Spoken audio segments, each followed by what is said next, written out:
Now, dominating our headlines, the conflict between Israel and Hamas militants continues to escalate, leaving thousands of innocent people dead or injured. Israeli forces have attacked the Rafah checkpoint at the Egyptian border twice in the last 24 hours, blocking people's movement.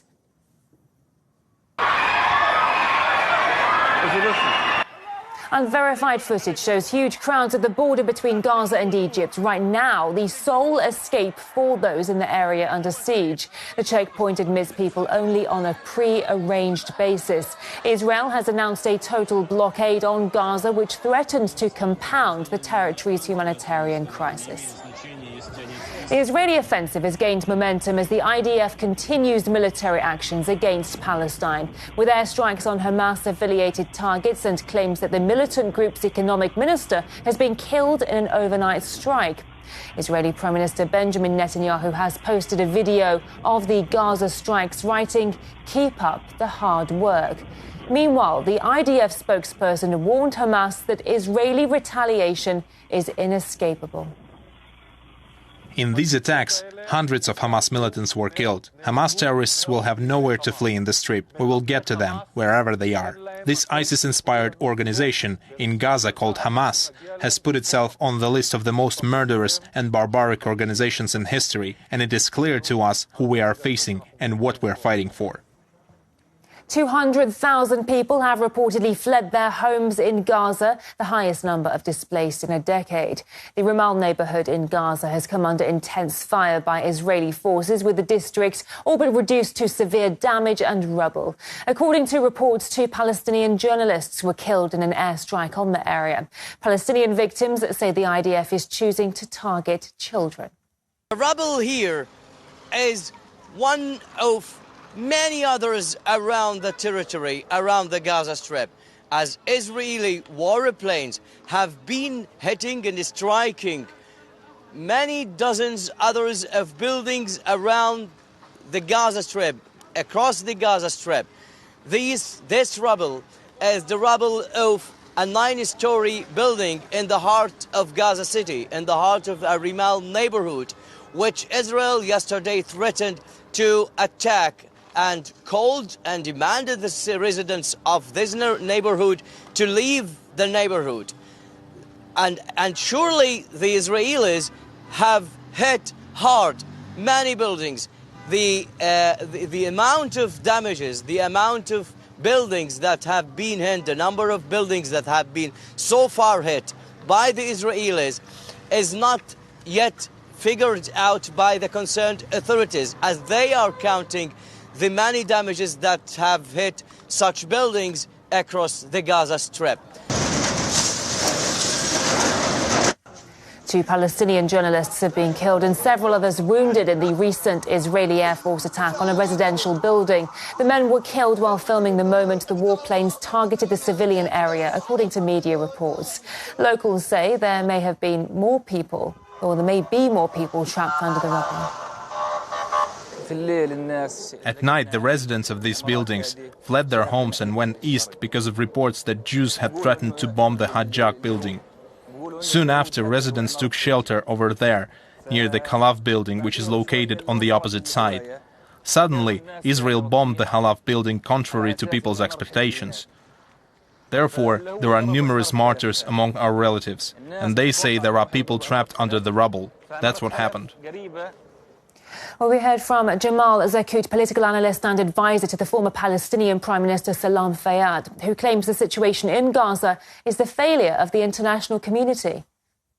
I think what's going on, which was exposed last Saturday, it's a result of comprehensive failure of the Israeli administration, which trying to avoid any political settlement and leaving the Gazians, as well the West Bankers, to be under siege in Gaza and confiscating their resources of life by settlement expanding in the West Bank.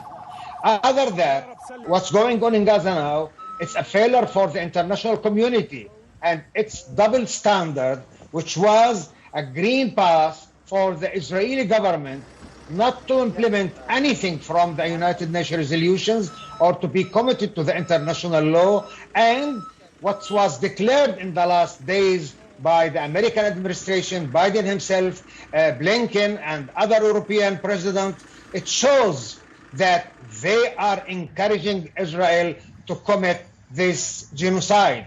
So, the army which feel defeated after the success of Al-Qassam commandos to shock them, to surprise them, and to defeat them on the ground, this kind of army is ready, as they are protected by these countries, by the American administration, to continue committing a real war crime.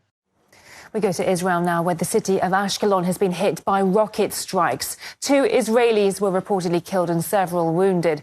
Casualties are mounting on both sides as the bloodshed continues. Israel has reported at least 900 dead and thousands injured, with the IDF claiming that alarms have sounded 60 kilometers from the Gaza territories, as well as in Tel Aviv and central Israel. Well, that's as Israeli forces retake ground it lost to Hamas, including a town near the Gaza border. Well, Stanislav Krapivnik, former U.S. Army officer, discussed the Hamas attack with me earlier and says Tel Aviv's intelligence failure could be the worst breach in Israel's defences in decades. On the one side, it could be just from lack of attention to detail. The Egyptians came out and said that they've been warning that something big was coming. Egypt doesn't want a strong Hamas on its border either. It's just finished breaking the Muslim Brotherhood, and it still has problems with that. The last thing they need is another radical Islamic group on their border. And the Egyptian government said that they've been warning and that Mossad was ignoring their warnings. So that's one side of it. The Israeli army who served on the border said there's no way, if the system wasn't switched off, there's no way anybody could have even gotten close to the border because all the sensors would have picked up any movement, either physical movement, vibrations in the ground from vehicles. So it's conspiracy theory at best, but it does bring up a point. The Israeli defense minister, he referred to them as human animals, and yet no one seems to be saying, hang on a minute, you can't dehumanize an entire area. Civilians are still there. It's not that easy to get all of these civilians out of the area so quickly, especially if they happen to be elderly or disabled. Yet no one seems to be raising an alarm about that. Well, getting 3 million civilians out of the area is near nigh impossible. From a transportation logistics point of view, from being able to supply them with the necessary shelter, food, on this kind of time scale, it's impossible to get that many civilians out. The Egyptians opened up one point, they're allowing something like 4,000 people a day. It's a ridiculously small number. The Israelis have blocked off everything. The area doesn't have fresh water. So if you're not pumping in water into that area, they're going to run out of water within 3, 4, 5 days, reserves. The hospitals don't have water in there. There's no excuse for what Hamas did, murdering civilians. There's no excuse for bombing civilians. How do you feel about the international reaction? Well, it's to be expected. The West has always demonstrated double standards. The fight in Mariupol was house-to-house fighting for the simple reason of, instead of just leveling the city to save civilian lives, get people out of the war zone that the Ukrainians were using as human shields.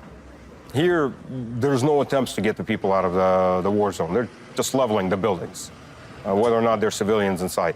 It's a total double standard. It always has been. It always will be.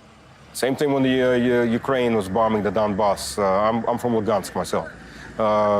It's my birth city. When they were bombing those areas, the West doesn't see it. They don't care that civilians are being targeted. So it's a complete double standard. It always has been. And since the mass media in the West all reads off of the same script, they all read the same, they all miss the same points they need to miss. For example, the fact that there is no water going in, there's a humanitarian catastrophe, it's already there, and it's only going to get worse. That's going to be ignored, as usual.